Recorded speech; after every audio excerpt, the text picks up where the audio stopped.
ನಮಸ್ಕಾರ. ಶರಣಾರ್ಥಿ ನಿಮ್ಮ ಶರಣು ವಸ್ತ್ರದ್ದು. ನಾನು ಜಮ್ಮು ಕಾಶ್ಮೀರಕ್ಕೆ ಬಂದ ಮೇಲೆ ಇಲ್ಲಿ ಕಾಶ್ಮೀರದಿಂದ ಶ್ರೀನಗರದಿಂದ ನಾವು ಪಹಲ್ಗಾಮ್ ಜಿಲ್ಲೆಗೆ ಬಂದೆವು. ಇದು ಪಹಲ್ಗಾಮ್ನಲ್ಲಿ ಇರ್ತಕ್ಕಂಥ ತಮಗೆಲ್ಲ ಗೊತ್ತಿರ್ತಕ್ಕಂಥ ವಿಷಯ.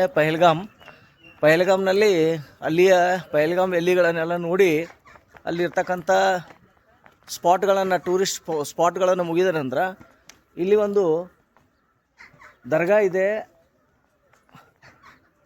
ಇಲ್ಲಿ ಒಬ್ಬರು ವಲಿಯವರ ದರ್ಗಾ ಭಾಳ ಅದ್ಭುತವಾಗಿದೆ. ಇಲ್ಲಿ ಸುಮಾರು 750 ವರ್ಷಗಳ ಇತಿಹಾಸ ಇರ್ತಕ್ಕಂಥ, ಅಂದರೆ 750 ವರ್ಷಗಳ ಹಳೆ ಪುರಾತನವಾಗಿರ್ತಕ್ಕಂಥ ಒಂದು ಇಲ್ಲಿ ದರ್ಗಾ ಇದೆ.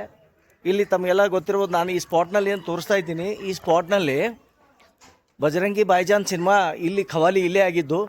ಇಲ್ಲೇ ಬಹಳ ವಿಶೇಷವಾಗಿರ್ತಕ್ಕಂಥ ಆ ಒಂದು ಖವಾಲಿ ಇಲ್ಲೇ ಆಗಿರ್ತದಂಥ ಅದೇ ಸ್ಥಳ. ಈ ಬಜರಂಗಿ ಭಾಯ್ಜಾನ್ ಖವಾಲಿ ಮಾಡಿರ್ತಕ್ಕಂಥ ಸ್ಥಳ. ಈ ದರ್ಗಾವನ್ನು ಆ ಸಿನಿಮಾದಲ್ಲಿ ತೋರಿಸಿದ್ದಾರೆ. ಇದೇನಿದೆಯಲ್ಲ, ಈ ಸ್ಥಳದಲ್ಲಿಯೇ ಆ ಒಂದು ಫಿಲ್ಮಿನ ಆ ಒಂದು ಖವಾಲಿ ಶೂಟಿಂಗ್ ಇಲ್ಲಿ ಆಗಿರ್ತಕ್ಕಂಥದ್ದು ವಿಶೇಷ.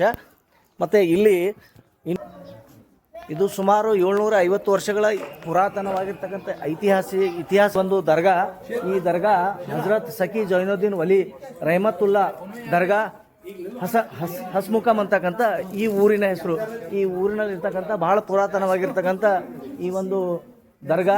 ಇಲ್ಲಿ ಬಹಳಷ್ಟು ಕಾಶ್ಮೀರಕ್ಕೆ ಯಾರೇ ಬಂದರೂ ಕೂಡ ಇದು ವಕ್ಫ್ ಬೋರ್ಡ್ನ ಅಧೀನದಲ್ಲಿರ್ತಕ್ಕಂಥ ಈ ಒಂದು ದರ್ಗಾ. ಈ ದರ್ಗಾಕ್ಕೆ ಸುಮಾರು 360 ಸಿಡಿಗಳು, ಭಾಳ ಎತ್ತರ ಹೈಟ್ನಲ್ಲಿ ಇರ್ತಕ್ಕಂಥ ಒಂದು ಗುಡ್ಡದ ಮೇಲೆ ಇರ್ತಕ್ಕಂಥ ದರ್ಗಾ. ಇಲ್ಲಿಂದ ತಾವು ಇಡೀ ಪಹಲ್ಗಾಮನ್ನು ಮತ್ತು ಕಾಶ್ಮೀರದ ಕಣಿವೆಗಳು ಮತ್ತು ಈ ಒಂದು ಬೆಟ್ಟ ಗುಡ್ಡಗಳನ್ನೆಲ್ಲ ಕೂಡ ತಾವು ನೋಡ್ಬೋದು.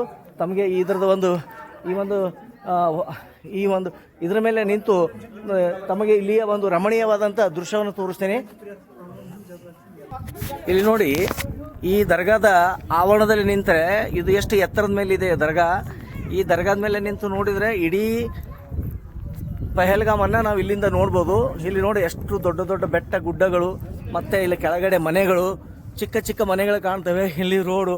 ಇದು ಭಾಳ ನಿಜವಾಗಿ ಕೂಡ ಇಂಥ ಒಂದು ವಿಹಂಗಮವಾದಂಥ ನೋಟವನ್ನು ನಾವು ಈ ದರ್ಗಾದಲ್ಲಿ ನಿಂತು ನೋಡ್ಬೋದು.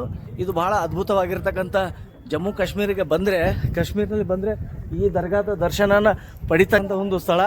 ಇದು ಭಾಳ ಐತಿಹಾಸಿಕವಾಗಿರ್ತಕ್ಕಂಥ ಮತ್ತು ಭಾಳ ಶಕ್ತಿಶಾಲಿ ಇರ್ತಕ್ಕಂಥ ಈ ಒಂದು ಸಂತರಿದ್ದಾರೆ.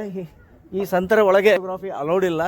ಅಲ್ಲಿ ಆ ಗುಹೆ ಒಳಗೆ ಹೋದರೆ ಅಲ್ಲಿ ಅವರವನ್ನು ಉಪಯೋಗಿಸಿರ್ತಕ್ಕಂಥ ಸಾಕಷ್ಟು ಅವರ ಪಾದರಕ್ಷೆಗಳು ಮತ್ತು ಅವರ ಒಂದು ಚಮತ್ಕಾರಗಳನ್ನು ಮಾಡಿರ್ತಕ್ಕಂಥದ್ದು ಇಲ್ಲಿ ಎಲ್ಲ ಕೂಡ ಅದೇ ತೋಪಾಜತ್ ಅಂತಕ್ಕಂಥ ಎಕ್ಸಿಬಿಷನ್ನಲ್ಲಿ ಇದೆ. ಮತ್ತು ಜೊತೆಗೆ ಒಳಗೆ ಸಾಕಷ್ಟು ಭಕ್ತರು ಅಲ್ಲಿ ಒಳ್ಳೆಯ ಶಾಂತ ವಾತಾವರಣದಲ್ಲಿ ಕುಂತು ಆ ಒಂದು ಗುಫಾದಲ್ಲಿ ಹೋಗಿ ಧ್ಯಾನವನ್ನು ಮಾಡ್ತಾರೆ.